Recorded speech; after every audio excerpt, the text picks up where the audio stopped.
Alright, welcome back. Thank you so much for tuning in, guys. And we are about to jump straight into Game 2 of the semifinals between Silent Spring and Elixir Arg. And if you guys are not aware, the other semifinals is Bomberland versus the Viper, actually. So, yeah, we'll see how those turn out as well.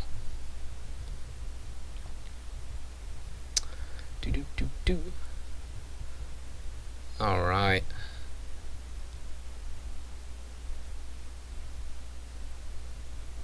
Okay guys, so in just a minute we are going to jump into Game 2 of the semifinals of the Arabia 16 1v1s tournament, hosted by the Aoe2 HDOZ clan. Links you can find in the video description or on the screen to their clan website, of course. Make sure to give them a look. So this is going to be the semifinals between Silent Spring and Elixir. So this is going to be quite an intense match. As you can tell based on the screen is that Silent Spring won Game 1, so we're going to see if Elixir can bring it back in Game 2 and perhaps take this series to a Game 3. So this will be quite interesting. So I am going to locate the game file on my computer and we will load it up. I don't keep them in my save game folder prior to watching them so that you guys won't know how many games are in the series. Mwah! Alright, so, Game 2. Looks like it's going to be Arabia, I guess, so, cool. Arabia, and we've got, Arabia Huns mirror match. Alright, so, Silent Spring over here. Doing a bit of that sheep scouting, very, very important, very, very important. And alright. Elixir opting to do a bit of that this time as well. This is going to be quite important. So at the beginning we can see the importance of both setting up the base of your economy, which should be getting a strong enough food income to sustain your villager production all the time. So basically you just want 50 food every time you're able to create a villager. And then the other focus of the first few minutes of the game, of course, is the scouting aspect, in which, yeah, you're trying to explore your map and find where all of your resources are. So we can see that both players, they'll start with the standard 6 on sheep, and then they'll go, either 3 or 4 on wood, and then they're going to start hunting their boar. Gonna shoot that boar twice, run into their town center, pretty standard play here. So yeah, one difference so far that we can see between the players, of course, is that Silent Spring has had a little bit of issues locating his sheep. Hence, he's opting to harvest some forage bushes in the meantime. And the reason being, of course, like I said, is you want to always be able to sustain that villager production. So, yeah, he's going to go hunt that boar right now. This is quite good. He's got to be careful not to lose that villager. Oh, no! No! Silent Spring is a very sad panda at this point. He is, he's crawling in his skin. He's crawling in his skin, because these wounds, they will not heal. And, yeah. Wow. Alright, that's a shame. That is a tragedy indeed. We've got the boar lure coming here from Elixir, and yeah, okay, so at the moment Elixir has a relatively significant lead, just because, losing that one villager. In these pro games, it's the small differences that really win the game. And yeah, he didn't even get Elixir Scout too, so that's not looking good. It's not looking good. This might be the blessing that Elixir has hoped for. He hoped that the boar gods were on his side and would smite the heathens' villagers. And the boar gods were indeed on Elixir's side today, and they have claimed the first fatality. It looks like Elixir is also trying to body block this as well, but that is not going to work, unfortunately. Nice try. Elixir pulling out all the stops this game. He's showing us that this tournament is serious business, and he's going to take this game. That's what he's trying to tell us, is like, I've got this game, guys. I'm gonna, last game was practice. This time we're going full try hard, so curious to see how this game goes. We got a barracks coming down from our Silent Spring fellow right now. Curious to see what he'll do with that. No gold missing from here. Doesn't look like either player has decided to go for a drush yet, although Silent Spring does have the option. Ooh, good. So Silent Spring kept his scout alive as well. And it's really important that you don't lose your scout in the early phases of the game because, like I said, vision is everything. It's all about the scouting. And, neither player has quite shown their hand. Aha! Look at Elixir with his sexy, sexy scout over here. I do believe he has seen this villager.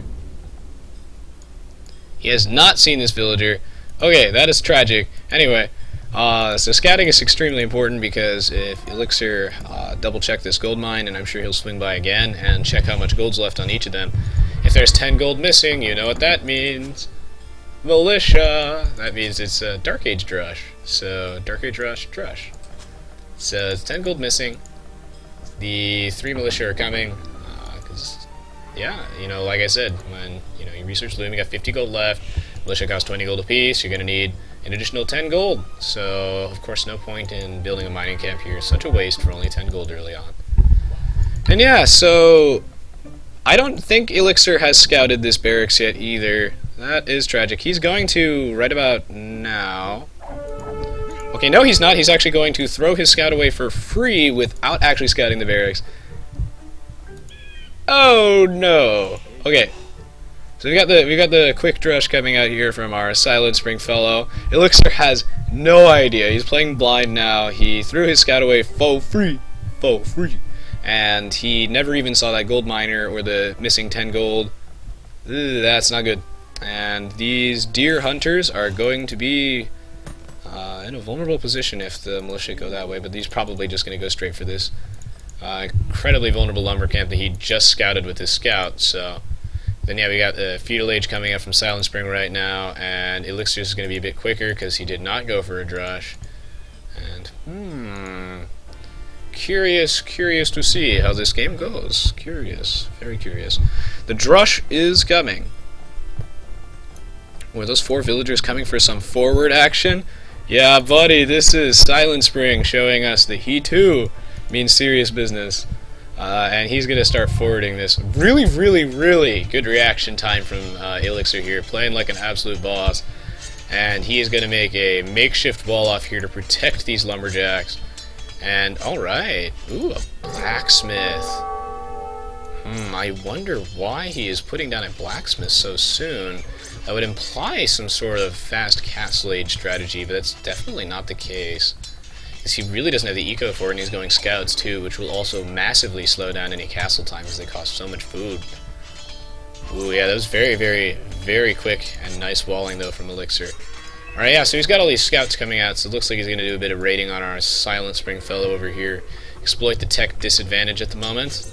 I don't know what this blacksmith is for, honestly, but, I think it's just there in the meantime. It might have perhaps been more useful to put down an archer range, or, yeah, definitely just an archer range in the meantime, and then put the blacksmith down later, but we got the 4 villagers here coming from our Silent Spring fellow, and he's doing some manly man forwarding.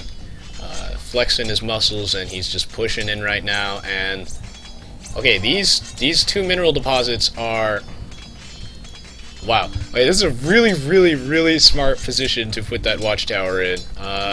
This tower, the 4 villagers typically mean some sort of tower rush, and I love how Silent Spring here is guaranteeing that our Elixir buddy does not get access to either of these mineral deposits, and that's gonna suck. I also love the decision from Silent Spring to upgrade to Men-at-Arms here. That's always something that you should do in a game if you haven't lost any of your militia yet, because the power increase for the cost is massive. Wow, yeah, so this tower here is going to deny stone and main gold. Brilliant play from Silent Spring here, and if he can hold this tower, that is bad. Unfortunately, he put the tower honestly too far forward. He should have backed it up maybe like 1 tile to the right, so that it wouldn't be in range of. Yeah, it wouldn't be in range of that town center, because it is actually in range of that town center, and that's no good. Still do have the double archer range coming out. Yeah, he should have backed that up just a teeny bit, but this does deny Elixir all of his stone and gold, and that's gonna be devastating. I don't know how he's gonna play without gold. He's gonna have to secure a different gold mine, and it looks like his only option is all the way over there in the middle of, well, nowhere. Uh-oh, yeah, and this forward also blocks off that gold mine too, and then Silent Spring, you know, like the common thing you'll see when players are tower rushing is that they'll mine the stone of their opponent to not only steal stone from their opponent that they can't mine in the future, but to allow them to make up for the stone that they lost when they built that tower and whatnot. And it's pretty big. Masterful play from Silent Spring here. He's just playing like an absolute boss, and these men-at-arms do tear through those buildings so quickly.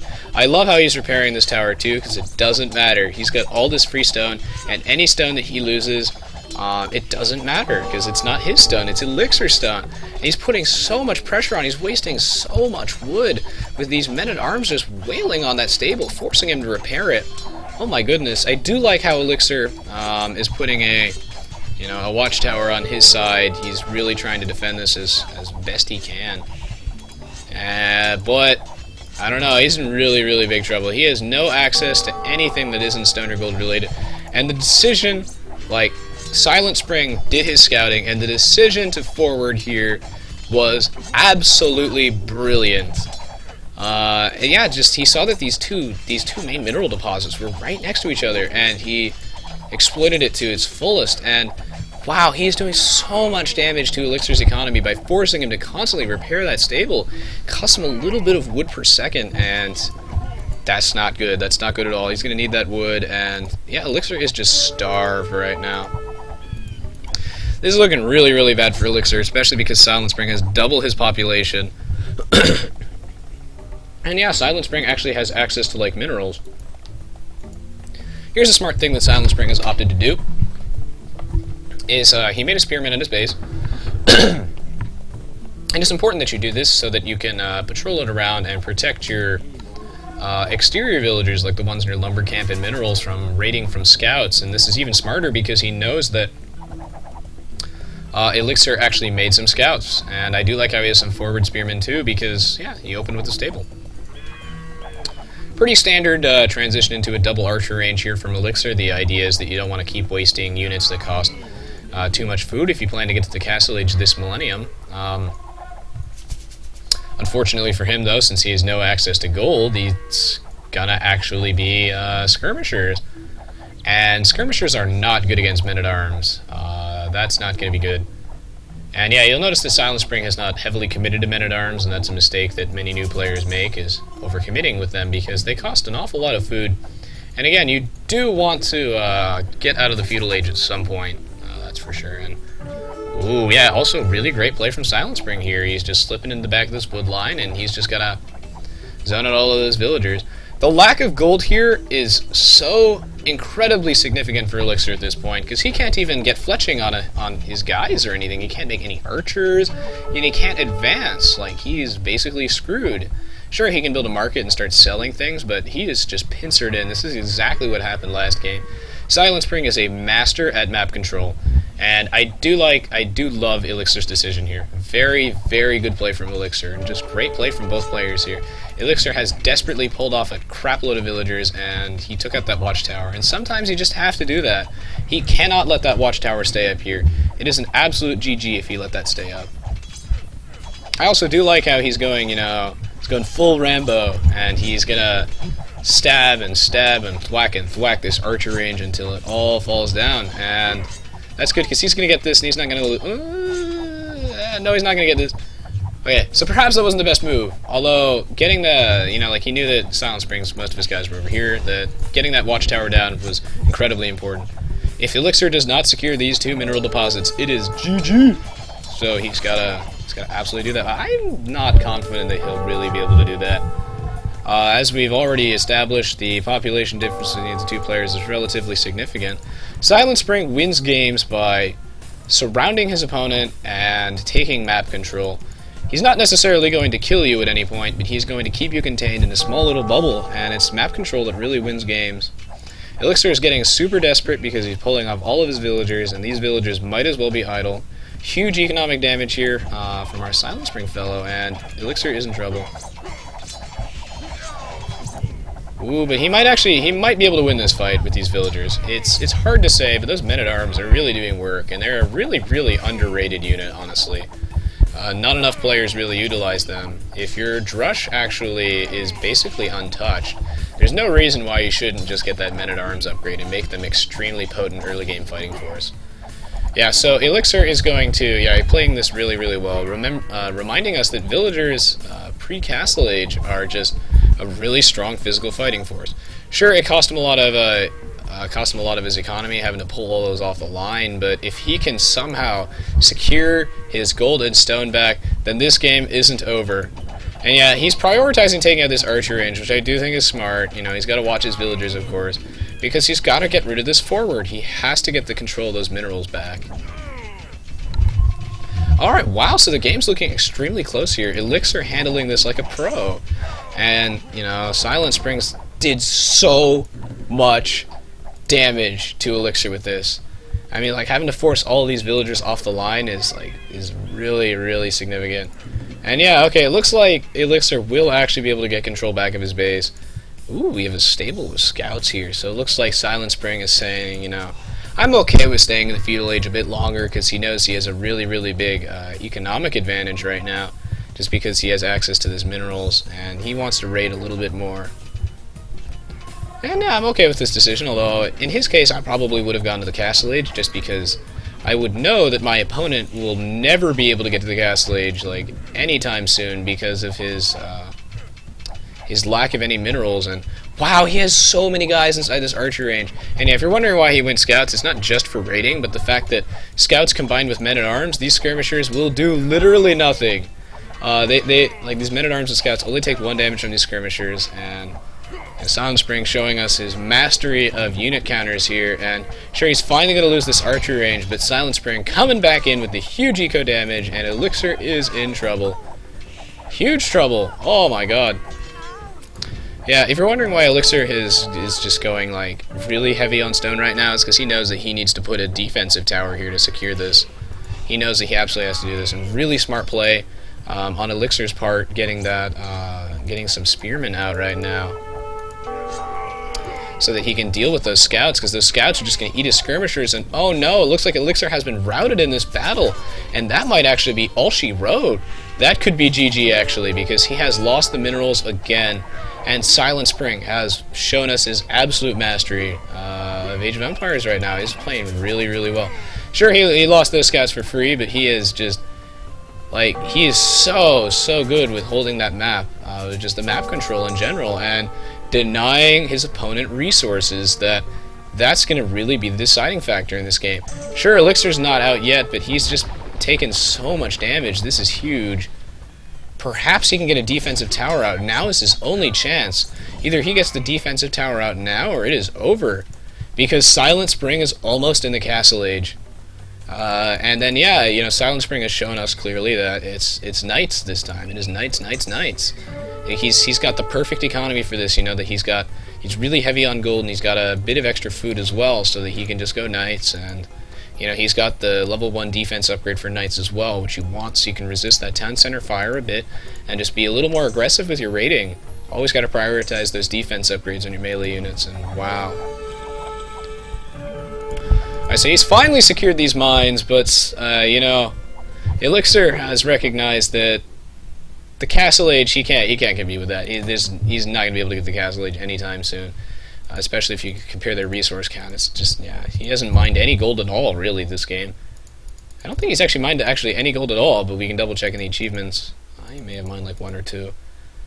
Yeah, wow, so really great game from both players here, and Silent Spring just showing us how sometimes the best offense is a good defense. Both games he invested incredibly minimally in a defense, and his offense was just beautiful. So let's go check out the achievements. This was a much closer game, and a really great play from both players. Really does feel like a semifinals, doesn't it? And a really entertaining match to watch. Silent Spring did have a... Yeah, okay, that's what won the game. Yeah, Silent Spring had a better eco. But what won the game is that this is probably the only, like, one-on-one competitive Arabia match I've ever watched in my life so far, and I've watched maybe thousands, that one player has not mined any gold at all. And I guess like by that I mean like any game that lasted longer than 20 minutes. I have never seen a player be completely unable to mine any gold at all. That is 0 gold. Ooh, man. Silent Spring with the masterful forward there. Denying him all the gold. He had 0. Absolutely 0. Oh, that is huge. And yeah, that allowed him to get the huge tech advantage. And wow. Wow, yeah. So minerals win games. And that's why in the Feudal Age you'll commonly see pro players focusing on the enemy's lumber camp and mining camps and whatnot, because yeah, denying some of their minerals with like a forward watchtower is absolutely game changing. Alright, so I really hope that you guys enjoyed watching this particular match. If you like this match, please do check out my YouTube channel and the rest of my videos, as well as my Twitter and Facebook and whatnot. You can find the links to everything on the screen in the bottom right corner. You can also find the link to the Aoe2 HDOZ Clan's website in the bottom right corner of the screen as well, or in the video description, like with the rest of the links. Thank you so much, guys. I really appreciate it, and of course, more videos on the way.